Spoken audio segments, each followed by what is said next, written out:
Guys, welcome to my channel G solving need. I am Shivangini. तो आज हम start करेंगे हमारा पहला चैप्टर द लिविंग वर्ल्ड। तो जैसे हम देखते हैं कि हमारी डेली लाइफ में हम घर से कोचिंग जा रहे हैं या ट्यूशन जा रहे हैं, तो हमारे चारों ओर बहुत से ऐसे प्लांट्स होते हैं, एनिमल्स होते हैं, बर्ड्स होते हैं, जो सब लिविंग है। तो वो सिंबल ऑफ लाइफ है। तो उसमें जैसे वर्ड आ गया लाइफ, तो लाइफ क्या होती है, हम लाइफ को कैसे एक्सप्रेस कर सकते हैं। तो life is a unique complex organisation of molecule. Life क्या है, मॉलिक्यूल्स की एक ऑर्गेनाइजेशन है। कैसी है, यूनिक है और कॉम्प्लेक्स है। एक्सप्रेसिंग थ्रू केमिकल रिएक्शन, जो कि अपने आप को बहुत सारी केमिकल रिएक्शंस के थ्रू एक्सप्रेस करती है, विच लीड्स टू ग्रोथ, जो कि आगे जाके किसमें कन्वर्ट होती है, ग्रोथ में। जैसे ग्रोथ कैसे हो गई कि एक छोटा बच्चा है, जैसे 2 महीने का बच्चा है, तो वो बहुत छोटा होता है। तो ऐसे नहीं कि वो 10 साल बाद भी वो उतना ही छोटा रहेगा, वो बड़ा होगा। जैसे एक छोटा सा बीज लिया हमने, उसको ग्रो करवाया, तो पहले वो प्लांट बना, फिर ट्री बना। ऐसे नहीं कि वो बीज ही रहेगा, तो वो ग्रोथ करता है, उसमें डेवलपमेंट होता है। तो ग्रोथ, डेवलपमेंट, रेस्पॉन्सिवनेस। रेस्पॉन्सिवनेस क्या हो गई कि किसी भी चीज के प्रति हमारा रेस्पॉन्स कैसा है। कि जैसे मैंने किसी को थप्पड़ मार दिया, तो वो रेस्पॉन्स देगा। ऐसे नहीं कि वो ऐसे नॉर्मली खड़ा है, बस ठीक है थप्पड़ मार दिया। या किसी बच्चे को चॉकलेट दे दी, तो वो उसको देख के खुश होगा, तो वो उसका एक रेस्पॉन्स है। तो रिस्पॉन्सिवनेस। एडेप्टेशन। एडेप्टेशन क्या होता है कि हमारा जो एक्सटर्नल एनवायरनमेंट है, उसके हिसाब से हमने हमारी बॉडी को चेंज किया या हमारी बॉडी ने एडजस्ट किया। जैसे कि ऊंट है, तो वो ऊंट ज्यादा डेजर्ट एरिया में रहता है, तो उसके उधर वाटर की थोड़ी डेफिशिएंसी होती है, तो वो अपने बॉडी में वाटर को स्टोर करके रखता है, तो वो उसका एडेप्टेशन है। तो वैसे ही एडेप्टेशन हो गया, रिप्रोडक्शन हो गया। अब कोई भी लिविंग का ये एक कैरेक्टर होता है, जिसको हम बोल सकते हैं कि कैरेक्टरिस्टिक फीचर है ये रिप्रोडक्शन, जिसमें वो क्या करेगा, अपनी एग्जिस्टेंस को इस अर्थ पे बचाने के लिए अपने ही जैसे ऑफस्प्रिंग बनाएगा, तो उसको हम बोलेंगे रिप्रोडक्शन। अगर वो ऐसा नहीं करता, जैसे कि कोई आम का पेड़ है, तो अगर उसमें फ्रूट नहीं लगेंगे, आम नहीं लगेंगे, वापस बीज बनेगा, तो ये प्रोसेस नहीं चलेगा, तो उसकी एग्जिस्टेंस इस अर्थ पे खत्म हो जाएगी। तो रिप्रोडक्शन भी जरूरी है। और इंटरेक्शन। तो इंटरेक्शन होता है कि किसी भी 2 लिविंग बींग्स के प्रति एक दूसरे के प्रति लगाव हो गया, तो उसको हम 2 लेवल पे देखते हैं। एक हो गया मैक्रो लेवल पे और एक हो गया माइक्रो लेवल पे। तो जैसे मैक्रो लेवल पे हो गया कि हम जो भी लिविंग बींग्स है, वो झुंड में रहना पसंद करते हैं, तो अपनी स्पीशीज के साथ उनका एक इंटरेक्शन है, उनका एक बॉन्ड है। चाहे उसको हम फिजिकली मान सकते हैं या मेंटली मान सकते हैं, तो वो उनका मैक्रो लेवल पे उनका इंटरेक्शन है। और माइक्रो लेवल पे देखते हैं, तो जैसे सेल्स है, तो वो सेल अपने साथ, अपनी जैसी सेल्स के साथ इंटरेक्ट करके एक टिश्यू बनाती है। वो टिश्यू इंटरेक्ट करके एक ऑर्गन, फिर ऑर्गन से ऑर्गन सिस्टम, और ऑर्गन सिस्टम से एक ऑर्गेनिज्म। तो ये पूरा प्रोसेस जो है वो इंटरेक्शन के बेसिस पे चलता है। और कोई भी ऐसी सेल नहीं है जो सबसे अलग है या वो किससे इंटरेक्ट नहीं करी। जैसे अगर 2 सेल है, ये 2 सेल है, ए और बी, तो इन दोनों के बीच में इंटरेक्शन है। अगर बी को डिवाइड होना है, तो ए उसको इंस्ट्रक्शन देगा कि तू डिवाइड हो। अगर बी ए के इंस्ट्रक्शन के बिना आगे डिवाइड हो रही है,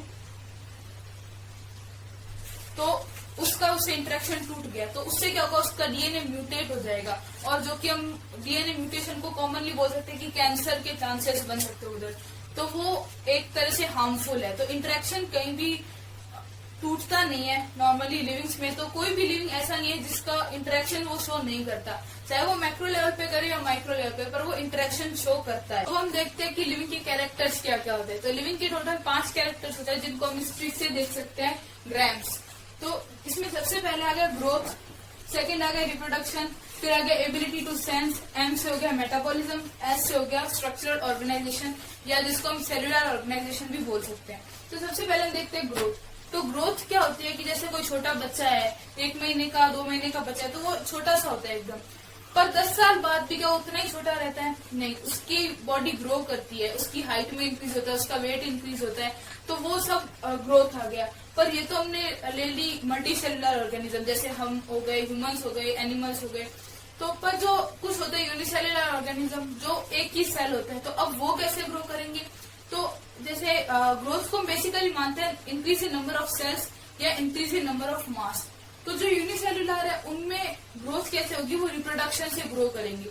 जैसे एक सेल है, उसने रिप्रोड्यूस करके 2 सेल बने, तो उनमें ऐसे ग्रोथ रिप्रोडक्शन से होती है, उनमें पॉपुलेशन ग्रोथ होती है। पर जैसे मल्टी सेलुलर है, उनमें इंक्रीज इन मास को हम ग्रोथ कंसीडर कर सकते हैं। जैसे कि कोई प्लांट है, तो वो लाइफ टाइम ग्रो करता है, वो बड़ा पेड़ बनेगा, फिर वो ग्रो करता रहेगा।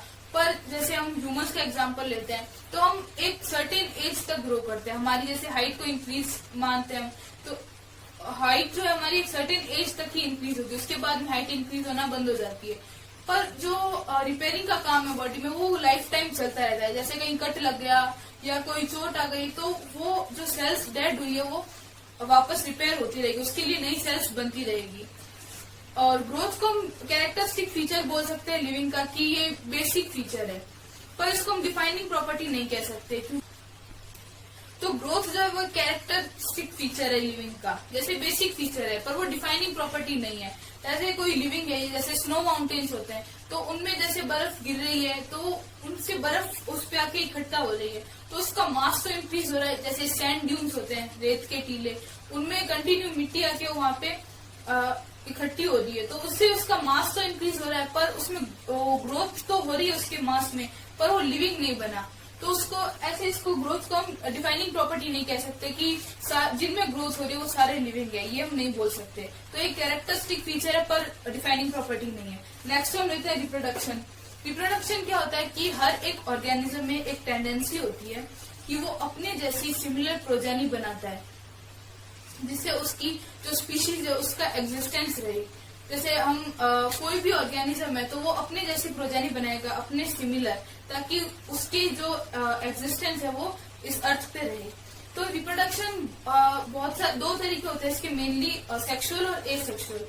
सेक्सुअली तो जो हायर प्लांट्स एंड एनिमल्स है वो सेक्सुअली रिप्रोड्यूस करते हैं, और जो लोअर है जैसे यूनिसेल्युलर ऑर्गेनिज्म होते हैं वो एसेक्सुअली रिप्रोड्यूस करते हैं। एसेक्सुअल मेथड्स में बहुत सारे होते हैं, जैसे स्पोर फॉर्मेशन हो गया, फ्रेगमेंटेशन हो गया, बडिंग हो गया और ट्रू रीजनरेशन हो गया। तो जिसमें ऐसे एनसीईआरटी में एग्जांपल दे रखा है प्लेनेरिया का। प्लेनेरिया जो होता है वो ट्रू रीजनरेशन शो करता है, मतलब उसका अगर एक छोटा सा पार्ट अपन कट करके रख दें तो उसे वो पूरा एक ऑर्गेनिज्म बना लेगा। ये प्रॉपर्टी उसमें होती है, पर हमें जैसे ह्यूमंस में प्रॉपर्टी नहीं होती। अगर हम किसी का हाथ काट के रख दे तो उससे पूरा एक ऑर्गेनिज्म या पूरा ह्यूमन नहीं बनेगा, पर ये प्रॉपर्टी प्लेनेरिया में होती है, इसको हम बोलते हैं ट्रू रीजनरेशन। और बाकी जैसे एल्गी और फंजाई हो गए, ये सब स्पोर फॉर्मेशन करते हैं, और हाइड्रा हो गया ये बडिंग करता है, यीस्ट भी बडिंग करता है। तो ये इनके अलग अलग एग्जाम्पल्स है रिप्रोडक्शन के, पर इसको भी हम कैरेक्टरिस्टिक फीचर ही बोलते हैं। ये एक बेसिक प्रॉपर्टी है लिविंग की, पर एक डिफाइनिंग प्रॉपर्टी नहीं। तो ये रिप्रोडक्शन जो है वो एक कैरेक्टरिस्टिक फीचर है लिविंग का, कि एक बेसिक फीचर है, पर डिफाइनिंग प्रॉपर्टी नहीं है। क्योंकि जैसे म्यूल होता है जिसको हम नॉर्मली खच्चर बोलते हैं, तो वो रिप्रोडक्टिवली इनएक्टिव होता है, वो रिप्रोडक्शन नहीं कर पाता। और जैसे इनफर्टाइल ह्यूमंस हो गए तो ये इसके एग्जांपल्स होते हैं। वर्कर बीज हो गई तो वो रिप्रोडक्शन नहीं कर पाते, पर इसका मतलब ये नहीं कि वो नॉन लिविंग हो गए, वो लिविंग है पर वो रिप्रोडक्शन नहीं कर पाते। तो ये भी एक नॉन डिफाइनिंग प्रॉपर्टी है। ठीक है, तीसरा हम लेते हैं ability to sense. Ability to sense क्या हो गई? हमारी कॉन्शियसनेस, कि हम एनवायरनमेंट के प्रति हम रिस्पॉन्ड कर रहे हैं, हम कॉन्शियस है कि जैसे कि कोई गर्मी है तो हम ऐसे नहीं कि गर्मी में स्वेटर पहन के बैठे हैं, या तो हम उसका सही तरीके से सेंस करते हैं, उसको कॉन्शियस है, हम उसके प्रति रेस्पॉन्ड करते हैं ठंड को। या जैसे कि गर्म तवे पे अगर हमने हाथ रख दिया तो ऐसे नहीं कि उस पर रखा है, हम उसको हटा लेंगे थोड़ी देर के बाद में, या तुरंत ही हम उसको हटा लेते हैं, तो वो हो गया हमारा रेस्पॉन्ड हो गया। तो उसको बोलते हैं एबिलिटी टू सेंस।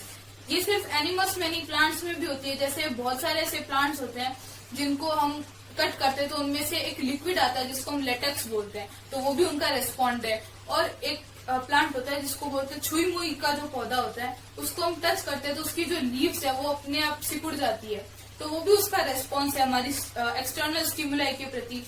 ठीक है, तो ये एक डिफाइनिंग प्रॉपर्टी है एबिलिटी टू सेंस। ये सिर्फ लिविंग में ही होता है, नॉन लिविंग में ये नहीं होती।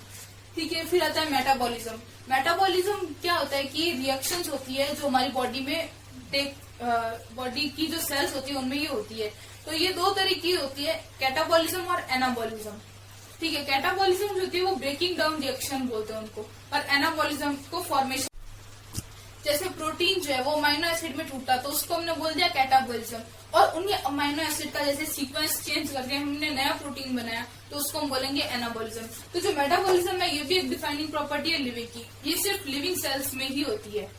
पर जैसे इसको हम बोल सकते हैं कि एक कंडीशन लेके हमने लिविंग सेल्स को इन विट्रो एनवायरनमेंट में रखा। जैसे टेस्ट ट्यूब होती है उसको बोलते हैं इन विट्रो एनवायरनमेंट, तो उसमें हमने रखा तो उनमें मेटाबॉलिज्म हम देख सकते हैं। तो उसको ऐसे नहीं बोलेंगे कि ये लिविंग के बाहर भी होती है, नहीं, क्योंकि वो जो सेल्स है वो लिविंग सेल्स है। अगर वो हम नॉन लिविंग सेल्स लेते तो उनमें मेटाबॉलिज्म नहीं होता। तो ये भी एक डिफाइनिंग प्रॉपर्टी है। फिर आता है स्ट्रक्चरल ऑर्गेनाइजेशन, या जिसको हम सेल्यूलर ऑर्गेनाइजेशन भी बोल सकते हैं। जैसे कि अगर कोई यूनिसेल्यूलर ऑर्गेनिज्म है तो वो तो बस एक सिंगल सेल है, पर जैसे ह्यूमंस हो गए या हायर प्लांट्स हो गए, एनिमल्स हो गए, तो वो सब क्या मल्टी सेल्यूलर ऑर्गेनिज्म है। उनमें ऐसा नहीं कि सारी सेल्स अलग अलग काम करती है, नहीं, सब अपने साथ में इंटरेक्ट करके सेल्स एक जैसे सिमिलर सेल्स हो गए, वो एक टिश्यू बनाएगी, टिश्यू से एक ऑर्गन बनेगा, ऑर्गन से ऑर्गन सिस्टम, और वो और बहुत सारे ऑर्गन सिस्टम मिलके एक ऑर्गेनिज्म बनाएंगे। तो ये पूरा एक स्टेप बाय स्टेप प्रोसेस है, ऐसे नहीं कि सारी सेल अलग अलग काम करे। तो ये पूरा ऑर्गेनाइजेशन है, सीक्वेंसली इनको सेट कर रखा है, तो इसको बोलते हैं स्ट्रक्चरल ऑर्गेनाइजेशन या सेलुलर ऑर्गेनाइजेशन। ठीक है, तो ये इसकी ट्रिक है ग्राम्स, इससे हम सारी प्रॉपर्टी को याद रख सकते हैं। और इनमें जैसे ये ग्रोथ और रिप्रोडक्शन हो गई, ये दो है जो नॉन डिफाइनिंग प्रॉपर्टी, तो इसको हम कैसे याद रखेंगे? नजर में एन हो गया नॉन डिफाइनिंग को रिप्रेजेंट कर देगा, और जी फॉर ग्रोथ, आर हो गया रिप्रोडक्शन। तो नॉन डिफाइनिंग प्रॉपर्टी क्या हो गई? ग्रोथ और रिप्रोडक्शन। बाकी ये जो तीनों है, कॉन्शियसनेस, मेटाबॉलिज्म और सेलुलर ऑर्गेनाइजेशन, ये तीनों जो है वो लिविंग की डिफाइनिंग प्रॉपर्टी होती है। यानी अगर कोई भी लिविंग है तो उनमें ये प्रॉपर्टी जरूर होगी।